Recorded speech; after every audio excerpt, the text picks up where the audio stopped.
ओम नमः शिवाय। मैं हूँ Shivangi Shulata Rai Chatterjee. Welcome in my channel Shulata's open window. Libra, Tula, this is your reading.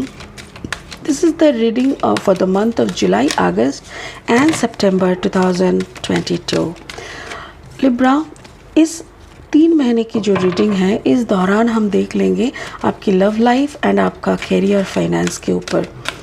ये 3 कार्ड का रीडिंग होगा। First card for the month of July, second for the month of August and third for the month of सितंबर।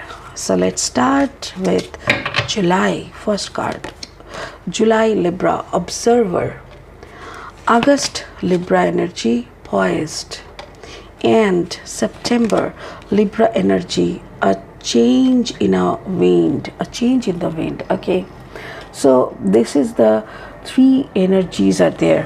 यहाँ पे जो दिख रहा है ना, ऑब्जर्वर। जुलाई महीने में आप काफ़ी गहरी सोच में, गहरी जैसे दर्शन कहते हैं ना, आप कुछ सोच रहे हो, कुछ देख रहे हो। 49, 9 + 4 = 10, 11, 12. 9, 10, 11, 12, 13, 3 + 1 = 4. That means it's a balance mode. Exactly. जब हम लोग कुछ हमारे सब्जेक्ट के बाहर या तो फिर हमारे ज्ञान के बाहर कुछ और जानने की और कुछ ज्ञान प्राप्त करने की सोचते हैं, तब हमारे अंदर एक बैलेंस एनर्जी होना बहुत ज़रूरी है। अगर आप बैलेंस नहीं हो, अगर आप बहुत ज़्यादा डिस्टर्ब हो, तो आप नया कुछ भी सीख नहीं पाओगे। It's not possible. तो आप जैसे देख रहे हो ना, it can be a stalker also. हो सकता है कि आप किसी को स्टॉक कर रहे हो, कंटिन्यूसली किसी के ऊपर नज़र रखे हो। ये भी हो सकता है कि ये कोई और है जो आपके ऊपर नज़र रख के बैठे हैं। ये है अगस्त, poised, 48, 8 + 4 = 12, 2 + 1 = 3। मुझे ऐसा लग रहा है आप अभी भी कोई ऐसी एनर्जी पे खुद को खो दिए हो, ऐसी एनर्जी पे अपने आप को मतलब घोल चुके हो कि जैसे उससे निकल ही नहीं पा रहे हो। उसके बाद है card number 12, a change in the wind. A change in the wind, card number 12 मतलब 3, 2 + 1 = 3। कुछ तो सच्चाई सामने आ रहे हैं, कुछ खुल गया है राज आपके सामने। स्पिरिट का ब्लेसिंग कार्ड ये बोल रहा है, master Buddha, increased awareness, deep connection, trust your inner voice. Actually ये हम लोग लास्ट में क्लैरिफाई करेंगे। उससे पहले हम ले लेंगे लेनोर्मैन डेक से और 3 कार्ड और इस रीडिंग को आगे बढ़ाते हुए देख लेंगे स्पिरिट एक्चुअल में आप लोगों के बारे में क्या कहना चाह रहे हैं for the month of July, August and September. अगर आपका अगर आपका जन्म का राशि है तुला, जन्म का लग्न है तुला, या तो फिर अगर आपका सन साइन है तुला यानी लिब्रा, तो आप इस रीडिंग को सुन सकते हो। आपके साथ रेजोनेट हो भी सकता है, बट अगर रेजोनेट नहीं हो रहा है तो इसको छोड़ दीजिएगा। ज़बरदस्ती अपना स्टोरी मत बनाइएगा। Okay, for the month of July the bouquet, for the month of August the bear, and for the month of September the child. Okay, चलिए और 3 कार्ड लेके इस रीडिंग को आगे बढ़ाएंगे और कंप्लीट करेंगे। इससे पहले एक सेकेंड क्लैरिफाइंग कार्ड्स ले लेंगे। इससे पहले एक बात बताना चाहूँगी, जो लोग पहली दफ़ा मुझे सुन रहे हो, मेरी चैनल को विज़िट कर रहे हो, thank you so much. It's a request, please मेरी चैनल को सब्सक्राइब करके बेल आइकन को ज़रूर दबा दीजिएगा ताकि मेरी बनाई हुई कोई भी वीडियो आपसे छूट ना जाए। ठीक है, चलिए first card for the month of July, the hermit. For the month of August, 7 of cups. For the month of September, 8 of pentacles. Okay. Libra, maybe you are attached to some Virgo. It can also happen जैसे कि आपका combination है Libra and वर्गो का। हो सकता है कि आप तुला राशि कन्या लग्न का हो या तो कन्या राशि तुला लग्न का, ये भी हो सकता है। चलिए जुलाई महीना क्या कह रहे हैं वो देख लेते हैं। ऑब्जर्वर है, कोई तो आपको स्टॉक कर रहे हैं या तो आप किसी को स्टॉक कर रहे हैं। कोई ऐसा इंसान जिस पे कभी आप फिदा हुआ करते थे, कोई ऐसा इंसान जिसको आप बहुत प्यार करते थे, जिससे शादी करना चाह रहे थे, जो आपको प्रपोज किए थे, जो शायद जिसके, क्योंकि मुझे ऐसा लग रहा है, देखिए अगर आप इस दोनों को देखेंगे ना, देखिए यहाँ पे एक जैकल दिख रहा है, मुझे ऐसा लग रहा है कि जैसे कोई जैकल है, या ये काफ़ी यंग टाइप का एनर्जी दिख रहा है, और इसको देखिए थोड़ा एजेड, राइट। मुझे ऐसा लग रहा है लिब्रा में भी यू आर लिटिल एजेड, और जो आपको स्टॉक कर रहा है या तो फिर आप जिसको स्टॉक कर रहे हो वो काफ़ी यंग है। Okay, card number 9 and this is 49 means card number 4। तो जिस एनर्जी के साथ आपका एक बैलेंस रिलेशनशिप का तलब या तो फिर चांस था, या तो फिर आपका डिज़ायर था, वो हो सकता है कंप्लीटली कट ऑफ हो रहा है, वो हो सकता है completely it's is going out of your life and you are in balance, जैसे कि वो है नहीं आपकी ज़िंदगी में बहुत टाइम से, but still you are not feeling bad, you are feeling okay. चलो ठीक है, रह जाते हैं, वो मेरे हैसियत का नहीं है, या तो मेरे उम्र से भी मैचिंग नहीं है, या तो फिर मेरे और उसके स्टैंडर्ड ऑफ लिविंग नहीं मिलते हैं, कास्ट नहीं मिलते हैं, तो बहुत कुछ हो सकता है। So it is ending finally.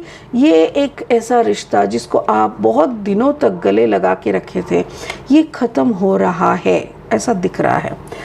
अगस्त महीने में क्या है कि आप इस कनेक्शन की जैसे नशे में पड़ गए थे, आपको कम्प्लीटली यही दिखता था जैसे ये आपकी ज़िंदगी का स्टार बन गया था। ऐसा लग रहा था कि ये आपका टारगेट है ज़िंदगी में, इसको अचीव करना तो बहुत ज़रूरी है, राइट।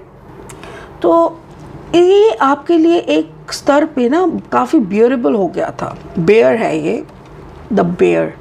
तो ये कार्ड नंबर है 15, 5 + 1 = 6।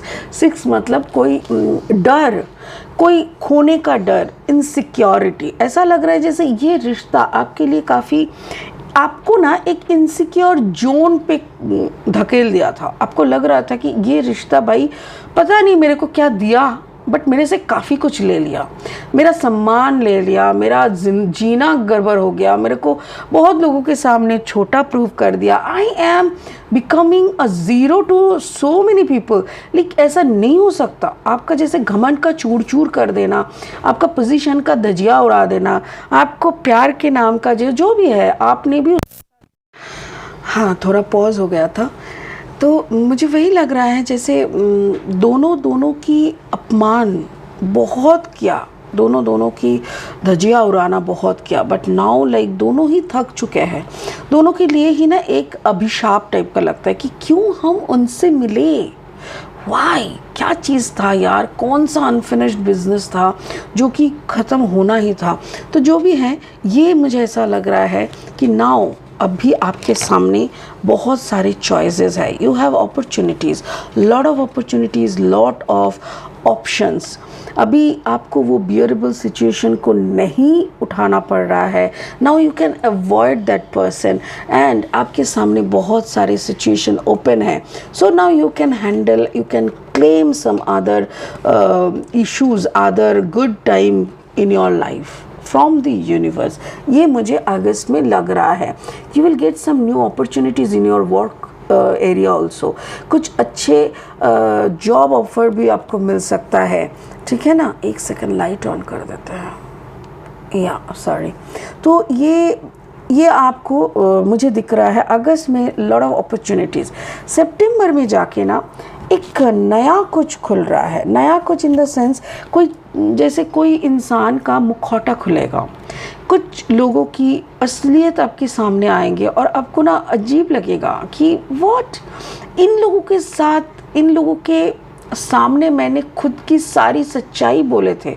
इन लोगों को पता है कि मैं क्या हूँ अंदर से बाहर से, no, from my heart, from and outer thought process क्या है, मेरा ज़िंदगी को देखने का तरीका क्या है, सब कुछ। जैसे आप बहुत इन लोगों को मानते थे, but now this persons are not in your favour, आपके फेवर में नहीं है, आपके सपोर्ट में नहीं है। और इसीलिए जैसे आपको समझ में आएगा कि इन लोग अपना मुखौटे से बाहर आ रहे हैं। और आपके देखिए कार्ड नंबर है 12, 2 + 1 = 3। और उसके बाद है द चाइल्ड। जैसे आपको ऐसा लगने लगेगा कि मेरा बचपन ही अच्छा था, मेरा कोई टेंशन नहीं था, कुछ नहीं था। ये सबका बचपन ऐसा ही होता है, बट मुझे ऐसा लग रहा है जैसे कोई ऐसी कनेक्शन की मुखौटा खुलेगा जो आपकी बचपन के साथ जुड़ा हुआ है, जो आपके साथ बचपन से जुड़ा हुआ है, और जिसके कारण शायद आपका ये जो रिश्ते में आप बहुत प्यार कभी पाए थे, जिस रिश्ते को आप शादी करने का भी सोचे थे, वो रिश्ते से आपको दूर होना पड़ा। बचपन का कोई रिश्ता, या कोई पर्सन का ना मुखौटा खुलना, और वो भी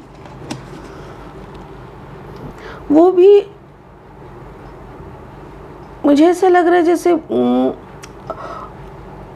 वो भी पैसों के लिए, या तो आपके काम के स्टाइल के लिए। जैसे आप कैसे काम करते, आप बहुत मेहनती हो, आप बचपन से काफ़ी मेहनती थे, आप कभी किसी को ठगने का नहीं सोचे, बट दुनिया ने आपको बहुत ठगा, हर जगह पे, हर कदम पे आपको ठगा है तुला।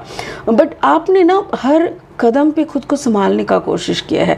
But at the end of this journey ऐसा होता है ना, कभी कभी हम लोग बहुत थक जाते हैं, और पीछे मुड़ के जब यादों को देखते हैं ना, कुछ गुड मेमोरीज हमारे रहते हैं, जिसको देख के हम लोग मोटिवेट होते हैं, हम लोग को फिर से जीने का उम्मीद आ जाता है। तो आप जब बचपन की तरफ देखते हो ना, तब आपको लगता है कि I work so hard, but अगर अच्छा कुछ होने के बदले में क्यों सारा टाइम मेरे सामने हर इंसान का एक दूसरा रूप आ जाता है जो मुझे काफ़ी दुख दे के जाते हैं, क्यों मेरा इतना तमाशा बन जाता है, क्यों मेरे को लोग इतने आसानी से चीट कर जाते हैं। तो ये जो सारी चीज़ें हैं ना, ये आपको काफ़ी आपके अंदर आत्मा को ना झंझोड़ के रख देगा। जब किसी इंसान की अंदर आत्मा तक हिल जाता है ना, तभी उसके एक दूसरा पहलू शुरू होता है, दूसरा पड़ाव, जिस पड़ाव को कहते हैं क्या कहते हैं, अवेयरनेस, राइट, अवेयरनेस। तो तभी जाके आपका जागरण होता है। क्यों? क्योंकि आपको अभी अच्छाई और बुराई का फ़र्क पता चल रहा है। Now you are tired of judging people. आपको लगता है कोई जजमेंट नहीं चाहिए, अभी रहे तो रहे, ना रहे तो ना रहे, डोंट माइंड। बट मुझे तो अभी अवेयरनेस मिल चुका है कि दुनिया ऐसा ही है, दुनिया एक थिएटर है, दुनिया एक स्टेज है जहाँ पे हम लोग परफॉर्म करने के लिए आए हैं। We all are co-actor, co-actresses. So इन लोगों के ऊपर गुस्सा करना बेकार है। हम लोग अपना अपना ड्रामा करेंगे, खुद अपने घर चले जाएंगे। तो यहाँ पे वो अगर मेरे को 4 चांटा मार रहा है, तो ये उसका डायलॉग और उसका जो पार्ट है उसका हिस्सा है। सो ये हो रहा है। सो ऐसे करके अगर देख लेंगे ना, तो यही कॉन्शियसनेस आपके अंदर आ रहा है, एक डीप कनेक्शन महसूस हो रहा है। आपके अंदर की जो आवाज़ है, इनर वॉइस के ऊपर आपका ट्रस्ट बिल्डअप हो रहा है, और तभी जाके इंसान को मास्टर बुद्धा का आशीर्वाद मिलता है, तभी जाके अवेयरनेस मिलता है, तभी जाके विजडम मिलता है। So you are gaining wisdom by losing some beautiful relationship. जिन लोगों को, जो रिलेशनशिप को आप कहते थे कि वाओ, इन इंसानों के लिए तो हम अपना जान भी दे सकते हैं, और तभी आपको सच्चाई जब पता चलता, तब आपको लगता है oh my god, all are the jokers, all are wearing other mask, and whenever they are removing their mask, they are just evil. सो ऐसा ही हो रहा है। तो मुझे ऐसा लग रहा है जिस इंसान को आप पीछे छोड़ के आगे बढ़ रहे हो, वो भी आपका पिछले जन्म का कोई कर्मा था जिसको आप पीछे छोड़ रहे हो। ठीक है, तो आज का ये रीडिंग अब तक बस ख़त्म हो रहा है। अगले रीडिंग को लेके बहुत जल्दी आपके सामने हाजिर हो जाएंगे। तब तक के लिए ओम नमः शिवाय का जाप करिए and take care. Good night, bye bye.